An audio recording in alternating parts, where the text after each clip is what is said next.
नमस्कार साथियों, मेरे 12 मिनट के एक भाषण से 7 सेकंड की क्लिप काटकर मेरे खिलाफ एक दुष्प्रचार किया जा रहा है कि मैंने ब्राह्मणों के बारे में अपशब्द बोले हैं।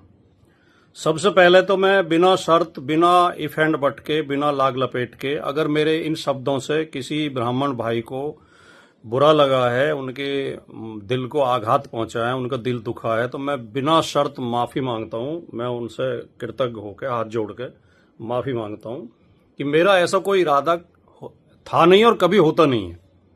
मैं समाजवाद की विचारधारा पर चलने वाले व्यक्ति हूं। जो सच्चा समाजवादी होगा वो कभी किसी जाति या धर्म को अपमानित नहीं करेगा, किसी जाति धर्म के खिलाफ कोई शब्द नहीं बोलेगा।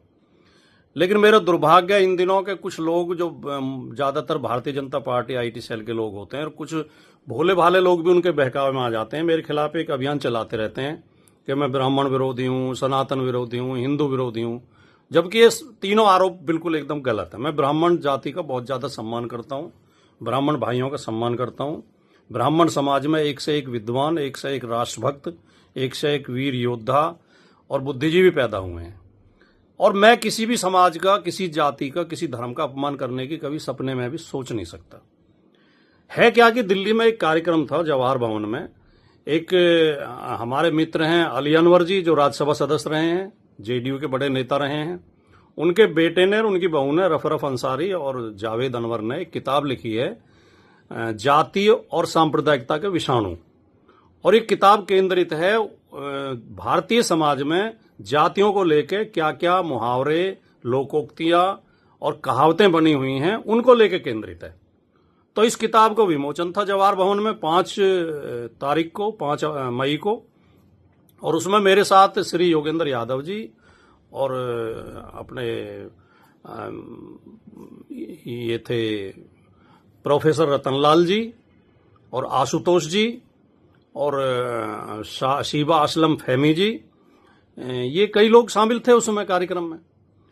तो वहां जब मैं बोला तो मैंने ये बात कही, और मेरे पूरा अगर 12 मिनट की वीडियो सुनी जाएगी, मेरा वक्तव्य सुना जाएगा, तो मैंने उसमें कहा कि हमारे समाज में ये एक बुराई है कि हमने जातियों को लेकर तरह तरह के खराब खराब मुहावरे बना रखे हैं, खराब खराब कहावतें बना रखी हैं।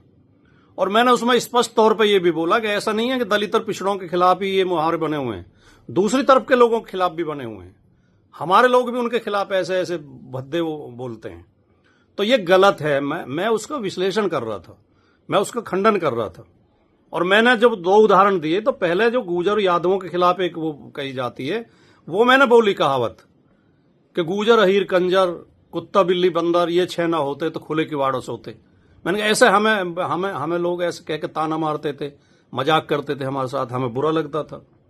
फिर मैंने एक सज्जन को कोट किया कि उन सज्जन ने ये ब्राह्मण संबंधी ये दोहा बोला जिसमें ब्राह्मण का और वैश्य का जिक्र आता, जिसे लेकर लोग नाराज हैं। और मैंने साथ के साथ ये कहा कि मैंने ये कभी जीवन में बोला नहीं, क्योंकि मुझे बहुत खराब लगा। उन्होंने मुझसे कहा था कि तुम ये सुना दिया करो। मैंने कहा मुझे इतना खराब लगा कि मैंने कभी बोला नहीं, और ये गलत है बिल्कुल, जो ये ऐसा नहीं होना चाहिए। तो मैंने ये पूरा मेरा वक्तव्य है, ये पूरा भाषण ये है। इन ऐसी गंदी मुहावरे, गंदे जो मुहावरे हैं, गंदी लोकोक्तियां हैं, गंदी कहावतें हैं, उनके खिलाफ हम बोल रहे थे, उनके समर्थन में नहीं बोल रहे थे। अब उसमें से लोग क्या कहते हैं, वो महाभारत में कि अश्वत्थामा मारा गया किंतु हाथी को काट देते हैं, अश्वत्थामा मारा गया। तो मेरा पूरा वक्तव्य ना सुनवा गया, उसमें से एक क्लिप 7 सेकंड की क्लिप निकाल के, जिसमें खाली वो दोहा है, और उसे ऐसे कह के पेश कर रहे हैं कि मैंने ये ब्राह्मणों के खिलाफ बोला है। और मैं स्वीकार करता हूं कि बहुत खराब दोहा है, वो बहुत गंदा दोहा है, बहुत अपमानजनक है। तो मैंने उसका जिक्र किया। अगर इसमें भी मुझसे मेरी गलती थी कि मैंने जिक्र किया, तो भैया दोबारा माफी चाहता हूं। और ब्राह्मण समाज एक प्रबुद्ध समाज माना जाता है, शिक्षित और समझदार समाज माना जाता है। यार इतनी जल्दी बहकावे में मत आए करो। ब्राह्मण बंधुओं, ब्रह्म देवताओं, पूरी बात समझ लिया करो। पूरी वीडियो आप सुन लेंगे तो आपकी शिकायत दूर हो जाएगी। और मेरे जैसा आदमी, ब्राह्मण तो बहुत बहुत शानदार और बहुत सम्मानित जाति है। किसी मतलब जो संख्या में कम है या कमजोर हैं या कुछ भी, किसी भी जाति के खिलाफ मैं नहीं हो सकता, सपने में भी नहीं सोच सकता।